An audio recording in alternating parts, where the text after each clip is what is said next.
just bear with us, and I'm just going to get straight to the point, so it might be a bit blunt in places, but just bear with me.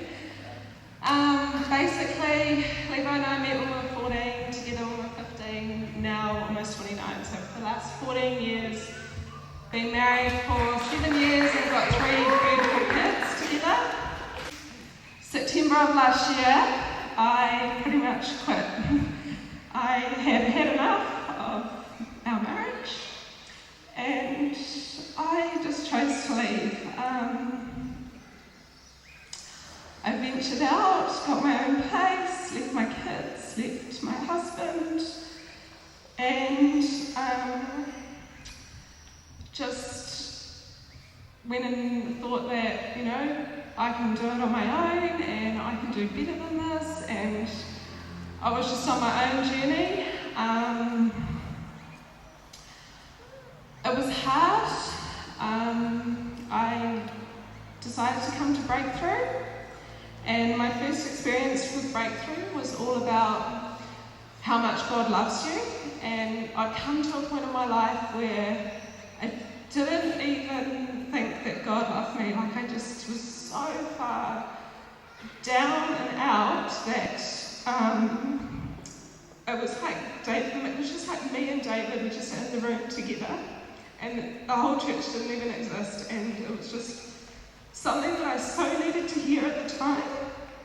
And it was about taking God with you where you went and relying on His strength, and it was so good. So I was still out in the world doing my thing, totally in the world. I'd come to church now and then, and things were really horrible with Levi and I. I had an order in place. He didn't know where I lived. We didn't communicate for 4.5 months. We'd only just exchanged kids, basically.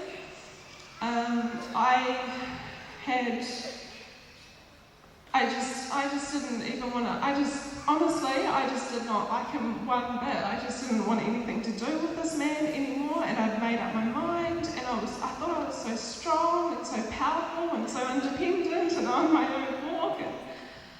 But then I continued coming to church. I remember meeting with my sister Shelley, and I remember saying, I don't want to go to that church anymore because he's going to that church, and surely because you're my sister, we can get him out of that church.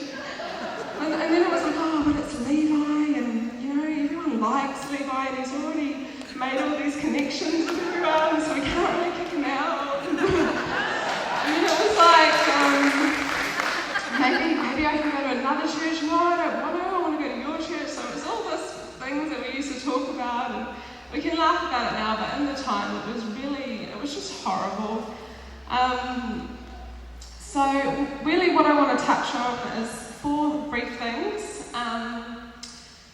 First of all is God accepts you for who you are when you come to church. That was huge for me.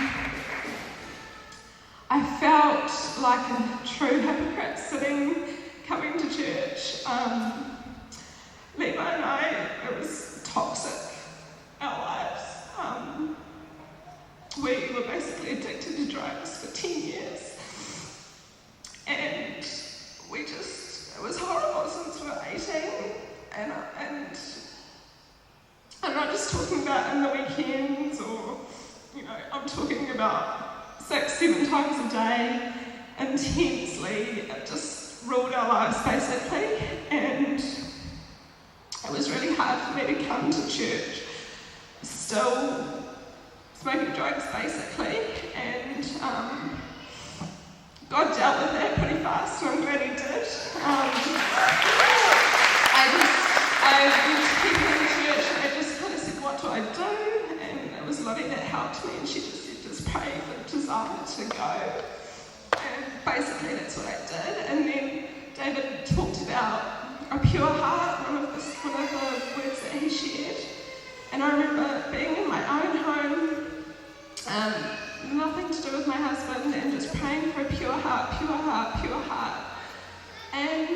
I had so many moments with God where I just basically gave up my life and just said, take over, because I'm not doing a really good job at it at the moment. And so the first thing is, God accepts you for who you are, so don't try and not come to church and avoid that like I did, because you really cannot change on your own. The second thing is, I guess with Levi's and our relationship, we totally tried to control each other. I tried to change him in so many ways, and this is why I quit, because I was just over it. He wouldn't change me. He wouldn't do anything that I was asking. It was like, dude, I want you. And so I stepped away, and then it was at a school interview that we went to, and I just cried the whole time, and LA's teacher must have thought, what's up with this woman? But I'm sure she didn't. She's a lovely lady. But afterwards, I just had found this new admiration and respect for him. He'd totally changed. It's like I'd laid my hands off him, and he'd changed more than I'd even wanted him to change. So that was my second thing, I guess, just hand it over to God. He can do all the changing. The third thing is God's timing. Now, Shelley had asked me to come to church so many times for 2 years, invited me to women's group and lunches, and I was happy in my little worldly world. And I thought I was fine, and no, I don't need to come to your church, and and it just is all about God's timing. I think I definitely need to come to this church, and I love it here, and there's no place I'd rather be. And I think she was just so patient with that, and yeah, that's just, I just think it's all God's timing, it's all meant to be.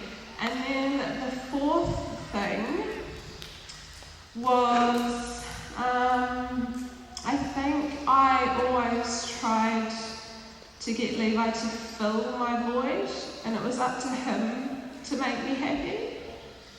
And I've really learned during this time that that's not the case, and I think I had so much expectation of my husband to meet my needs when there's only one person that can do that, and I'm learning that now. And yeah, that's about it. Wow. Isn't she amazing? And beautiful. And everything else that goes in between.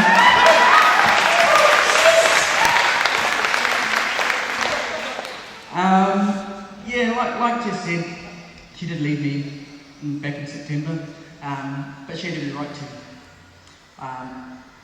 Just to give you a picture of what our life was like, we fought a lot, and we had our marriage seminar yesterday, and it seems everyone else is similar. It's like, hey, we're not alone in this. But in saying that, hey, look, we took it to another level. For me personally, and I can only speak for myself, I was physically abusive, I was emotionally abusive, and psychologically abusive towards him. And so, we'll get in an argument, the only way I could stop things from increasing and escalating was to basically throw a tantrum. And the tantrum was to either punch a wall, throw things down, or physically hurt him. Now, that was it. Plus, on the side, like she said, we were in drugs. Now, this was a daily thing. Now, I don't think you can really comprehend it, to be honest. Some of us, I imagine many of you out there have smoked a bit of pot in your time. Try doing it every day, all day, every day, and being able to function. Now, part of that process, it kills you. It basically tears your life apart, and it makes you think in a completely different way than what we're supposed to think. Now, obviously Jess left me, and that was on the 26th of September. I remember the day like it was yesterday.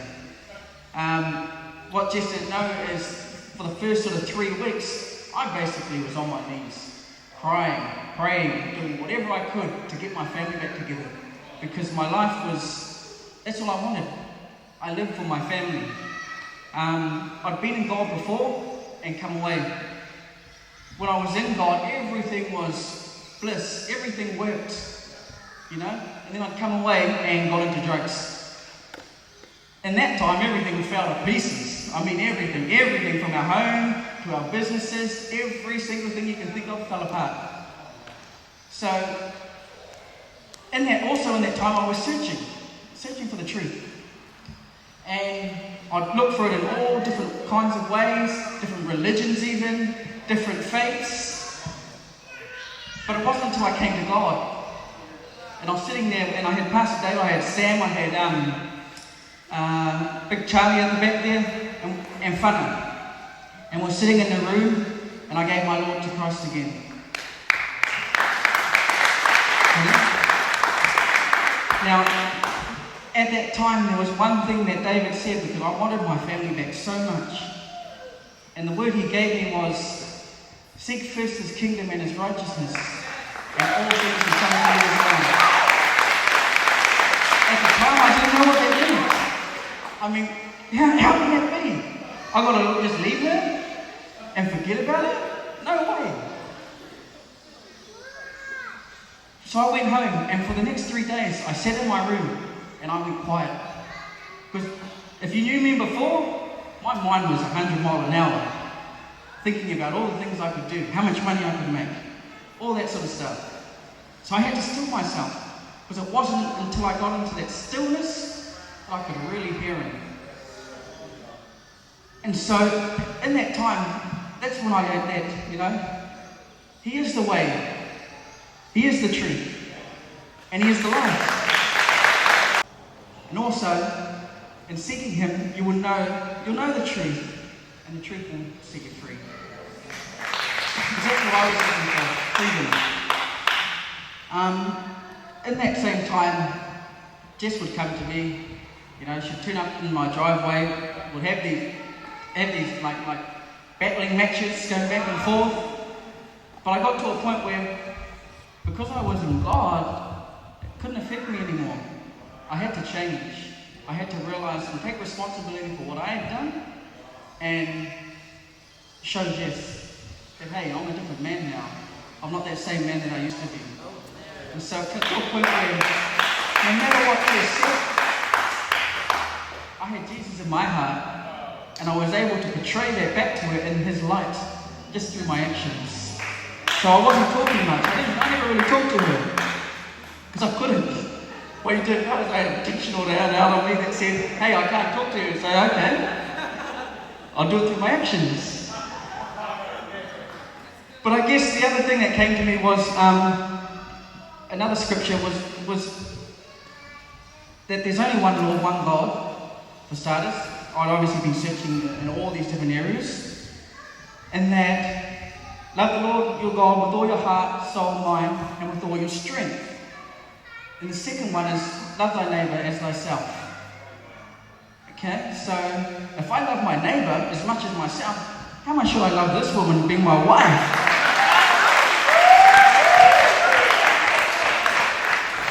And then so lastly, what is love?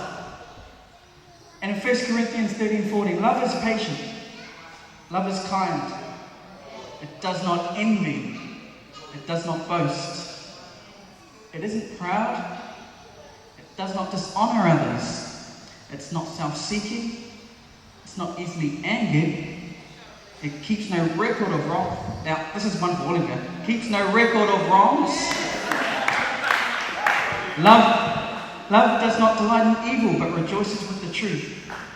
It always protects, always trusts, always hopes, and will always persevere. So that's about it tonight. Thank you.